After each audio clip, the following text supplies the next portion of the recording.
Senhor nosso Deus, nosso Pai, nós queremos te agradecer por tudo que tem feito nas nossas vidas, Senhor. Nós queremos continuar te agradecendo, Senhor. Obrigado porque o Senhor tem cuidado de nós. O Senhor não tem deixado faltar nada nos nossos lares. Muito obrigado, Senhor. Obrigado porque o Senhor tem nos protegido desse vírus terrível, Deus. E nós só temos a agradecer, ó Pai. Mas nós queremos também te pedir, Senhor, pedir pela saúde da nossa querida IBM, Senhor. Estamos com muita saudade de todos e queremos, ó Deus, que o Senhor proteja, livre-os de todo mal, Pai. Te pedimos também para que esse vírus seja derrotado em nome de Jesus. Pedimos pelo fim dessa pandemia, fim do isolamento social, Senhor, que precisamos ter, mas é difícil ficar sem um abraço, sem nos reunirmos em igrejas, ó Deus, mas nós precisamos estar obedecendo as autoridades da área da saúde, Pai. Queremos te pedir também por aqueles que estão desempregados, ó Deus. Nós sabemos que a nossa igreja tem alguns nesta situação e alguns que porventura estejam com problemas financeiros, Senhor, porque em virtude dessa situação muitos acabam tendo este tipo de problema. Mas confiamos no Jeová Jiré, o Deus da provisão. Continue, Senhor, provisionando os teus servos, não somente aqui na capital, mas em todo o país, em todo o mundo, Senhor. Onde quer que estejam os teus servos, nós pedimos que o Senhor tenha provisão, não permita que nenhum dos teus filhos venha passar necessidades, ó Deus, nesse momento de isolamento social. Queremos te pedir pelos governantes do nosso país, ó Deus, para que eles possam cuidar da nação. Agradecemos porque temos visto muitas ações de todas as formas, mas ainda precisamos de muitos cuidados. E contamos principalmente, Senhor, com o cuidado que vem do alto, do Senhor, Pai. Te pedimos por aqueles que porventura estão passando por algum problema de relacionamento também. Que o Senhor abençoe, que o Senhor conforte os corações, que o Senhor dê entendimento, união, compreensão e amor. São essas as bênçãos que eu te peço, Senhor, em nome de Jesus. Amém.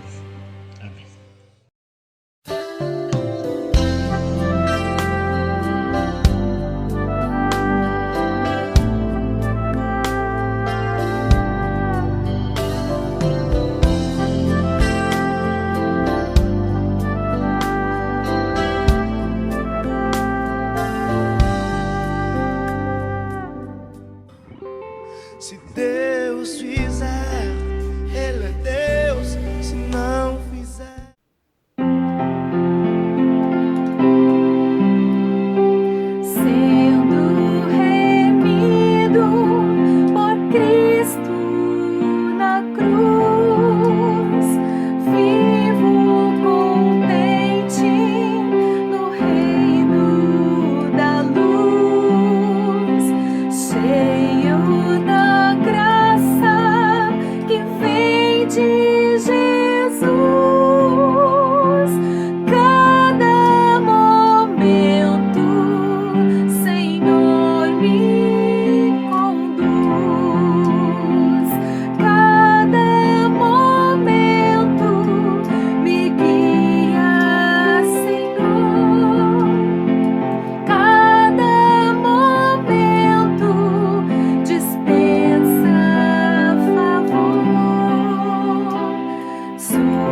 do maligno também me livrar. Cada momento por onde eu andar,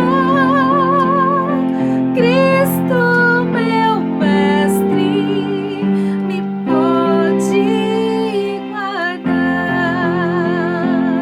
Cada momento me guia, Senhor. Cada momento dispensa favor. Sua presença me outorga vigor. Cada momento sou teu, ó Senhor.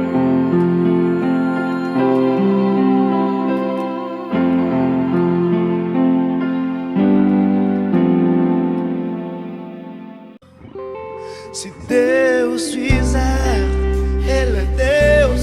Se não fizer. Querida Igreja Batista Metropolitana, queridos irmãos, hoje, para o culto de oração, eu convido os irmãos a lermos o capítulo 13 do Evangelho segundo João. Vamos ler do primeiro versículo até o 8º. E diz assim: Ora, antes da festa da Páscoa, sabendo Jesus que já era chegada a sua hora de passar deste mundo para o Pai, como havia amado os seus que estavam no mundo, amou-os até o fim.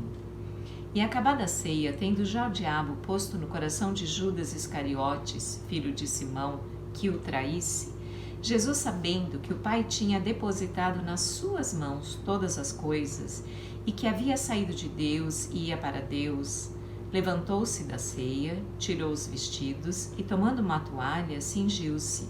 Depois deitou água numa bacia e começou a lavar os pés aos discípulos e a enxugar-los com a toalha com que estava cingido. Aproximou-se, pois, de Simão Pedro, que lhe disse: Senhor, tu lava-me os pés a mim? Respondeu-lhe Jesus e disse-lhe: O que eu faço agora, não sabes, mas tu o saberás depois. Disse-lhe Pedro: Nunca me lavarás os pés. Respondeu-lhe Jesus: Se eu não te lavar, não tens parte comigo. E esse texto é bastante conhecido, meus queridos, porque é um texto que antecede a traição de Judas, que antecede o aprisionamento de Jesus, o falso julgamento de Jesus e a crucificação.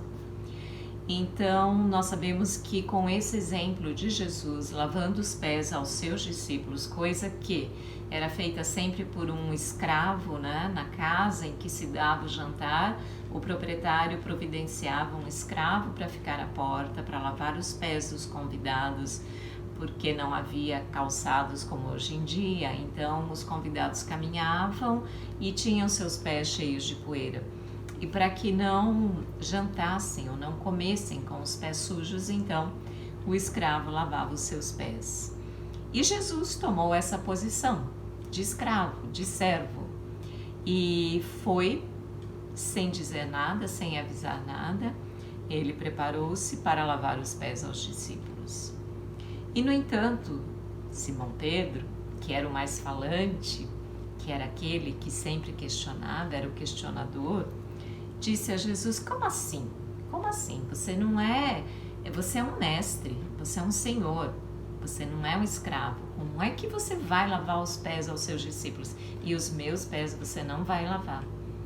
E a resposta de Jesus é muito interessante. Quando Pedro diz: Senhor, tu lava-me os pés a mim? Aí Jesus responde o quê? O que eu faço não o sabes tu agora, mas tu o saberás depois. Então, no contexto aqui, logo em seguida, Jesus volta à mesa, continua o jantar com os discípulos e ele pergunta, logo no versículo 12, né? Ele pergunta: vocês entendem por que eu estou fazendo isso? É óbvio que ninguém entendia nada.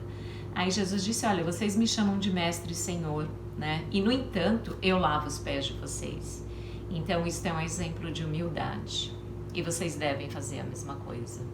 O discípulo de Jesus deve ser caracterizado, uma das características que o discípulo de Jesus deve ter é a humildade. A ponto de se colocar como um escravo numa situação dessa, né?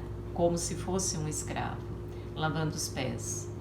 E os discípulos entenderam, mas acredito que não entenderam muito, porque, voltando ao versículo 7, Jesus falou, olha, o que eu estou fazendo agora você não entende, mas você vai entender depois. Você vai saber o significado disso depois. E lendo esse texto essa semana, é óbvio que todo o contexto do lava-pés, de Jesus ensinando os seus discípulos a serem humildes, a terem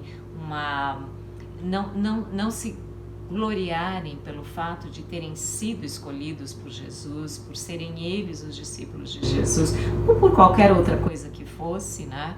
Jesus os estava ensinando a serem humildes, a serem serviçais, né? Mas o que chamou a minha atenção nesse texto todo, em todo esse contexto, foi o versículo 7. Porque durante a semana, antes de ler esse texto, durante a semana passada, eu estava orando e dizendo, Senhor, o que acontece no mundo? Assim como você tem pensado, você, meu querido, minha querida irmã, assim como vocês têm pensado, Senhor, o que está acontecendo com este mundo? Por que, Senhor, esse flagelo desse vírus que tem matado tantas pessoas, que tem causado tanta dor, tantas pessoas estão passando fome, têm perdido seus empregos? Senhor, por quê? O que acontece? O que o Senhor quer nos ensinar? Eu tenho ouvido alguns sermões e alguns pastores dizem que isso é o princípio das dores, outros dizem que não tem nada a ver, que é apenas um fato. Enfim, é algo que nós ficamos com um mega ponto de interrogação, né? Senhor, o que está acontecendo?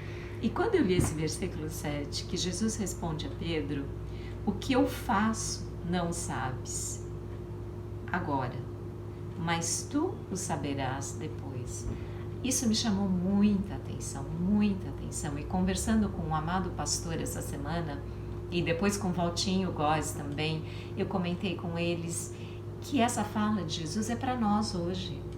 O que o Senhor está fazendo agora, por que o Senhor está permitindo essa epidemia, essa pandemia mundial, por que o Senhor está permitindo que tantas pessoas sofram, por que o Senhor está permitindo que tantas pessoas morram, por que o Senhor está permitindo que tantos queridos nossos percam seus amados, que esses amados morram, ou que eles fiquem numa UTI por dias seguidos, sofrendo. Quem volta, quem é curado dessa enfermidade, diz que o sofrimento é muito grande.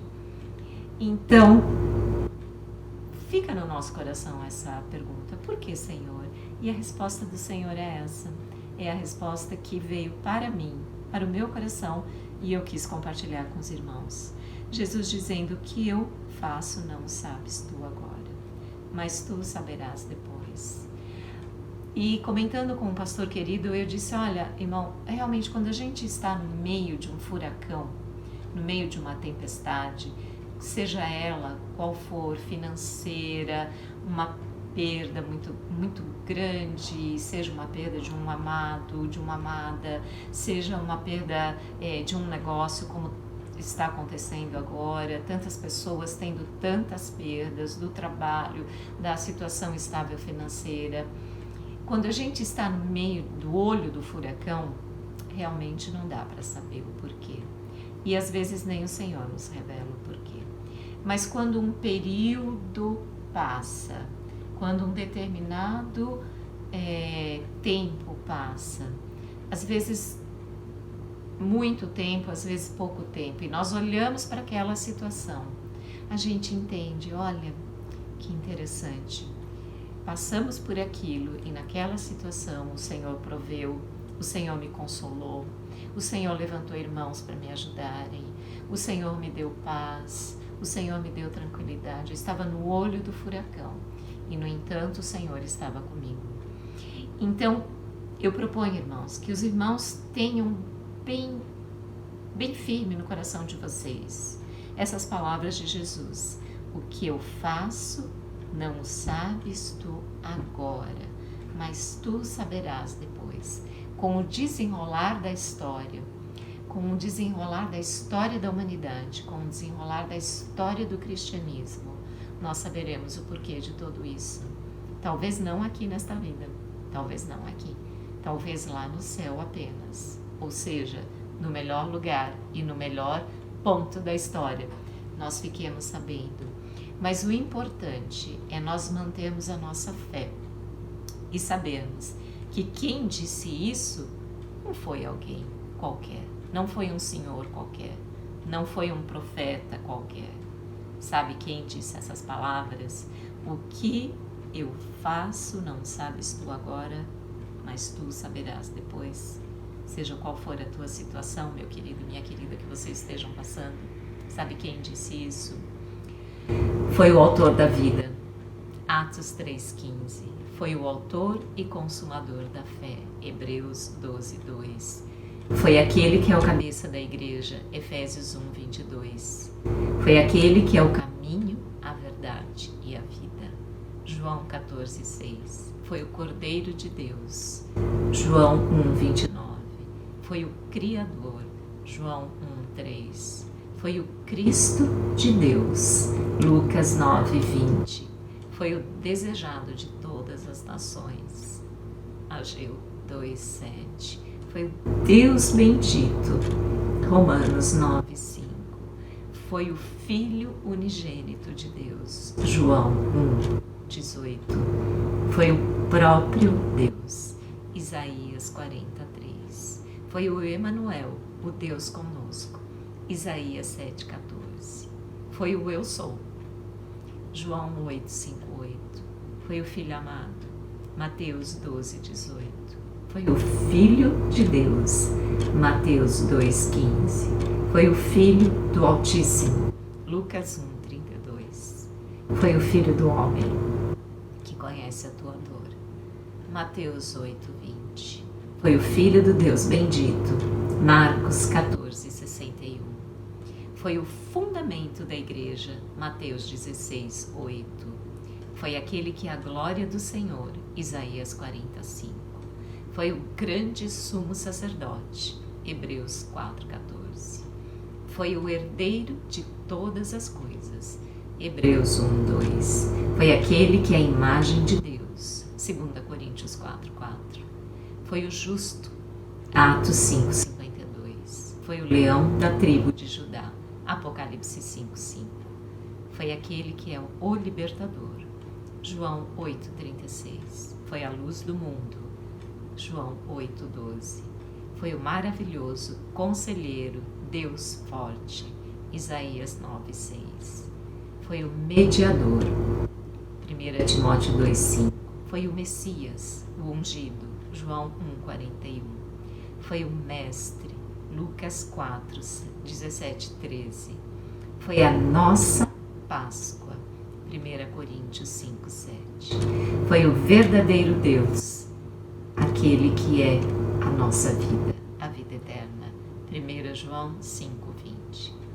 Se ele disse isso, meu querido e minha querida, que nós podemos não entender, não alcançar a amplitude daquilo que está acontecendo agora, na sua vida, na minha vida, na vida dos nossos amados, mas que um dia entenderemos, com amor, com bondade, com misericórdia, Ele nos consola. E um dia nós veremos, puxa, passamos por uma situação que nunca pensávamos que iríamos suportar, nunca pensávamos que iria acabar, mas o Senhor esteve conosco, porque Ele não é um Deus qualquer, Ele é o único Deus, e é aquele que conhece as nossas dores, porque Ele é homem também. É um Deus encarnado, nosso Senhor e Salvador, Jesus Cristo, Filho de Deus. Então vamos lembrar tudo aquilo que Jesus é e tudo aquilo que Jesus é para nós. Ele é o nosso consolo, foi Ele que enviou o Espírito Santo, é o Espírito Santo que habita em nós, é Ele que nos consola. Independente de qualquer situação, independente de qualquer dor, independente de qualquer qualquer problema, dificuldade que enfrentemos, o Senhor está conosco. O Consolador do nosso Deus habita em nós. E Ele é lindo, maravilhoso, Ele é o Deus forte. E é o Deus que nós podemos confiar. Em nome de Jesus. Obrigada, meu Deus, porque o Senhor enviou Jesus para nos salvar, nos redimir, mesmo em momentos tão difíceis, Senhor. Mesmo em momentos, Senhor, que parece que não há solução.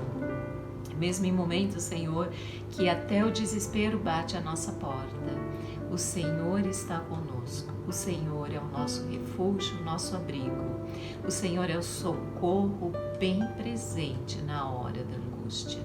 Obrigada, meu Deus, porque nós podemos confiar em Ti, podemos abrir o nosso coração e contar, Senhor, para Ti toda a nossa aflição.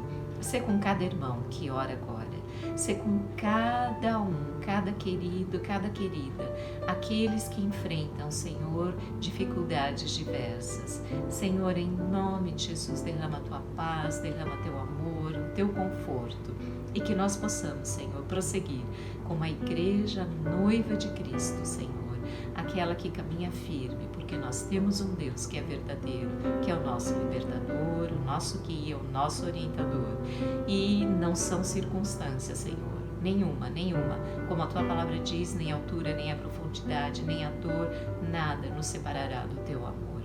Muito obrigada, Jesus, porque nós podemos crer e confiar nesse amor, nessa salvação, nessa libertação. E obrigada porque nada escapa ao Teu controle, Senhor Jesus.